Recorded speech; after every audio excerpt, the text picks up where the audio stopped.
Back home, the Nigerian educational sector is plagued with a myriad of problems and lots of challenges, ranging from low-quality teachers, broken down infrastructure, non-payment of salaries as at when due, strikes and closure of government tertiary institutions, to indiscipline among students. Analysts have asked the Nigerian government to declare a state of emergency on the sector. Consequently, stakeholders in Ondo City, Ondo State have recommended several strategies to address the challenges facing the education sector in Nigeria. Our correspondent, Deborah Ajayi, has more on this report.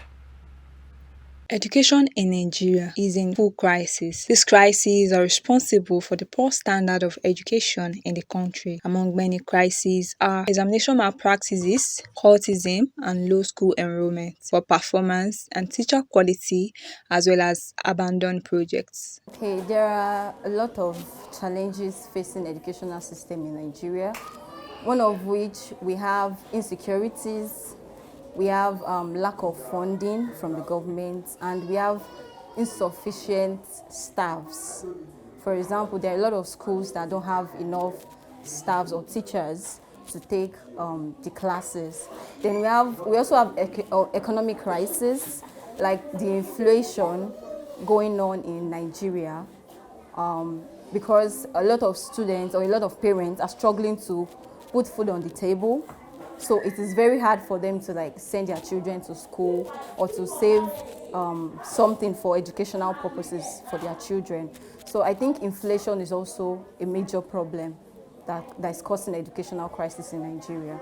So also in primary and secondary schools as well, they need educational funding, mostly in public schools, because you can have 1,000 students in the class and they would not even have proper seats to sit on. So the discomfort might discourage them from going to school. And then parents too don't pay attention to their children. Maybe some parents, they just neglect their children and they just leave them roaming about on the streets. Or when they go to school, they don't ask them questions, give them advice on what to do in school, or monitor their education. So parents too also have a bit of hand in this problem. For the crisis in education, we have to take it into 5 aspects or 5 categories. Now the categories, the first one is the students, and also we have the teachers, we also have the environment itself, we have the government, and also we have the parents. So there are 5 factors that are causing the what we're talking about, the crisis in educational crisis in Nigeria. So we do analyze. There's now one that is serving as a pivot. What I mean by pivot is at the center that is now controlling that 5, and that is actually the fund aspect. When I'm talking about money or the funding aspect of it, that one is like the centralized factor that is affecting them. The system of the education before, in those days, is free. It's free, that we are just making the education. But as at now, everything is so tight now. So for the parents that we are dealing with, they are just saying that all this the education that their children are facing now, that they don't have money.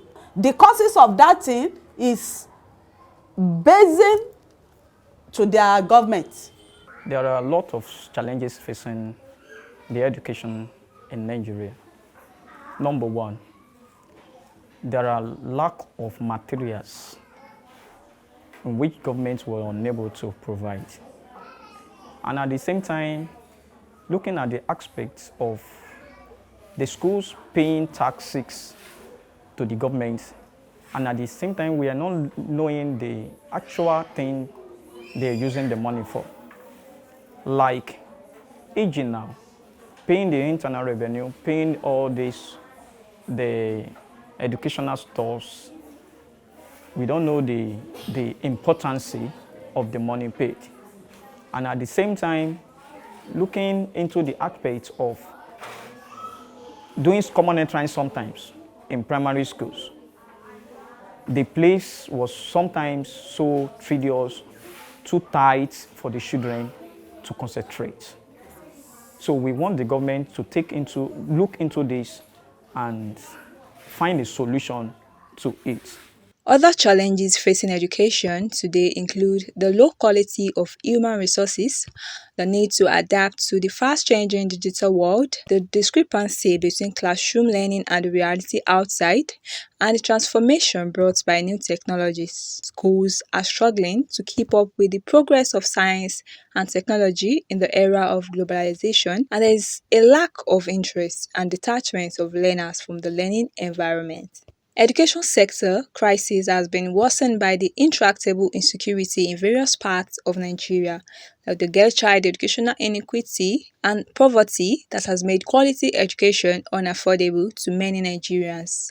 This has led to a total loss of confidence by stakeholders in our education system. First thing I want them to do is, or I think the government should do, is provide more infrastructural amenities or infrastructural equipment to aid education, right? And then funding, money is also needed to run education, right? So then the other thing is parents also need to encourage their children, give them food, do what all they need to do to make sure that these kids are educated. It is not easy, but they just need to try. And then the third suggestion I will make is for teachers improvement or teachers training. There are a lot of people that don't want to become teachers these days, and if there is no teacher, there's nobody to teach, then there is no students to teach, right? Then there's no students that will claim that they have education. So we need a teacher to have a school. So if there is no teachers, then there is no school. So we need more teachers training. We need more people to be recruited into the teaching profession so that education can be sweet for everyone. The solution actually is not far-fetched. The solution starts from us. Who are the government? We are the government. The teachers, the students, the school itself, the environment in which we are. The environment needs to be conducive for students, because something has aesthetic value in the sense that the environment for you to have, or for teaching learning process to take place, we call it the pedagogy, pedagogical tools. That is teaching learning process, how it can be formed and how we can able to. So if those things can be put in place, and also if this education, there are still some areas that we call it the coverage of education in Nigeria. That is, we see a lot of students out of schools because some of the parents, they might not be able to, or they cannot afford the school, and because something, the free basic education in with the government is still not enough. So the government should do well to fund this.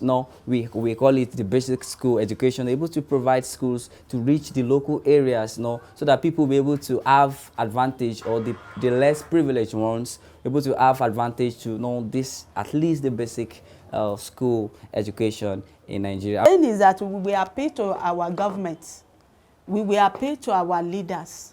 So because some of them, they are traveling now, going to abroad and coming back to here. So let them do the right things at the right time for our children. The things the government can do for us.